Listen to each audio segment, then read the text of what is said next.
عمر بن عبدالعزیز 3 بر اعظم پر حکومت کی. عمر بن عبدالعزیز، بنو امیہ، مروان. عمر بن عبدالعزیز نے اپنے آپ کو قربان کیا اللہ کے لیے، حکومت کو پاؤں کے تلے رکھا اور اللہ کی رضا کو سامنے رکھا. کیسی سلطنت کی؟ جب گورنر تھے تو 60 اونٹوں پہ سامان چلتا تھا. جب امیر المومنین بنے تو بچے کہنے لگے ماں سے، بچے بچیاں 12 تھے، ماں سے کہنے لگے کہ عید کا موقع آ رہا ہے، ابا سے کہو ہمیں نئے کپڑے تو لے کر دیں. ان کی ماں کا نام ہے فاطمہ، بچوں کی ماں کا نام. حضرت عمر گھر آئے، بیگم نے کہا بچے کپڑے مانگ رہے ہیں. حضرت عمر کہنے لگے میرے پاس تو پیسے نہیں، تنخواہ میں تو مشکل سے روٹی پوری ہوتی ہے، کہاں سے لے کر دوں؟ تو تھوڑی دیر خاموش رہیں بیگم، پھر کہنے لگی آپ ایسا کریں اگلے مہینے کی سیلری ایڈوانس لے لیں، اس سے میں کپڑے لے لیتی ہوں اور روٹی کا خرچہ میں مزدوری کر کے گھر بیٹھے مزدوری کر کے چلا لوں گی، آپ 1 مہینے کی تنخواہ ایڈوانس لے لیں. حضرت عمر بن عبدالعزیز واحد خلیفہ ہیں جن کے دور میں 3 بر اعظم میں زکوٰۃ لینے والا باقی نہیں بچا تھا. یہاں لاہور بھی ان کی حکومت کے نیچے تھا، جنوبی اسپین فرانس ان کی حکومت کے نیچے تھا، کاشغر تک ان کی حکومت کے نیچے تھا، استنبول کے دروازوں تک ان کی حکومت تھی. 3 بر اعظم میں ایک آدمی زکوٰۃ لینے والا نہ بچا. اور اپنا حال یہ ہے کہ بیگم سے کہہ رہے ہیں پیسے کوئی نہیں، کپڑے کہاں سے لے کر دوں؟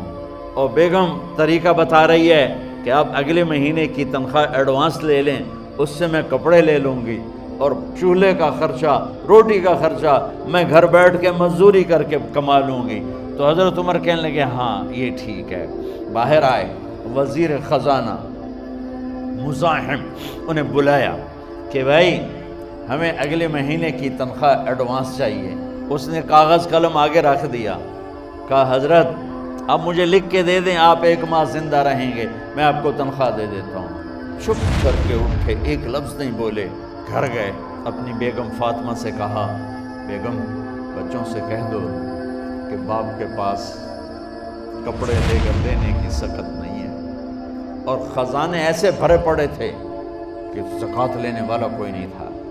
عید کی نماز ہوئی، نماز کے بعد جب ساری فیملی ملنے آئی اور بچے بھی ملنے آئے تو ان کو دیکھ کر ان کی آنکھوں میں آنسو آ گئے. کہنے لگے بچوں آج تمہیں دکھ تو ہوگا اپنے باپ پر کہ ایک جوڑا کپڑا بھی لے کر نہ دیا عید کا.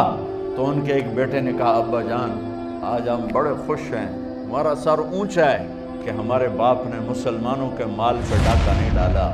یہ ان کا طرز حکومت تھا، اس طرح انہوں نے حکومت کی.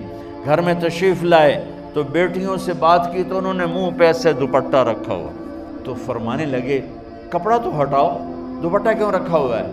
تو گھر کی خادمہ زور زور سے رونے لگی، کہنے لگی امیر المومنین آج آپ کی بیٹیوں نے کچا پیاز توڑ کے روٹی کھائی ہے تو وہ اس کی بو ہے منہ میں، آپ کو بو سے نفرت ہے اس لیے منہ پہ کپڑا رکھ لیا ہے.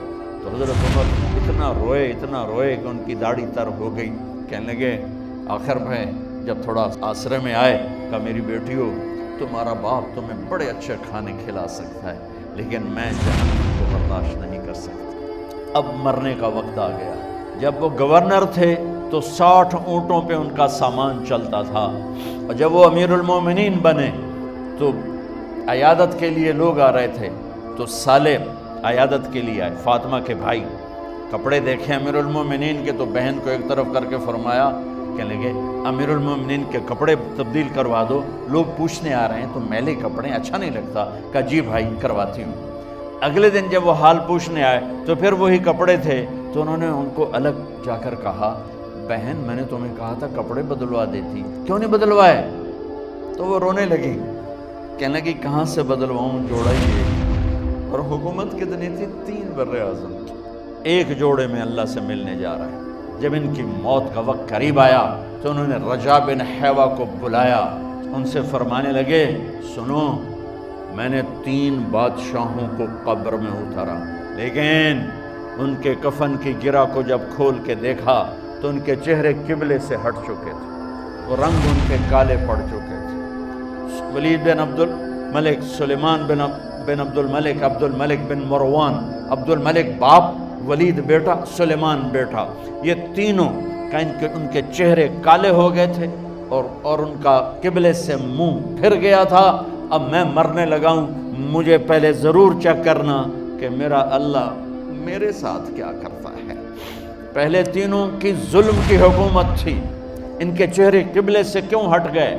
آپ کو عجب بات بتاؤں، ولید بن عبد الملک روزانہ تہجد میں کھڑے ہو کے 10 سپارے پڑھتا تھا، 10 سپاروں کی تلاوت تہجد میں کرتا تھا کھڑے ہو کے۔ سلیمان بن عبد الملک تہجد گزار، عمر بن عبدالعزیز نے اسی سلطنت کو عدل سے بھر دیا۔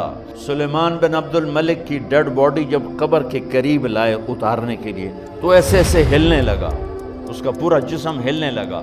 تو اس کے بیٹوں نے کہا کہ ہمارے ابا زندہ ہیں، تو حضرت عمر نے فرمایا بیٹو زندہ نہیں ہیں، عذاب قبر جلدی شروع ہو گیا ہے، قبر کی پکڑ پہلے شروع ہو گئی ہے، چھپاؤ اپنے باپ کو جلدی۔ جب عمر بن عبدالعزیز کی ڈیڈ باڈی قبر کے قریب کی گئی تو ایک دم ایسے ایک پرچہ ہوا میں اڑتا ہوا سب نے دیکھا، وہ آتے آتے آتے آتے آتے آتے یوں آ کے حضرت عمر کے سینے پر گر گیا۔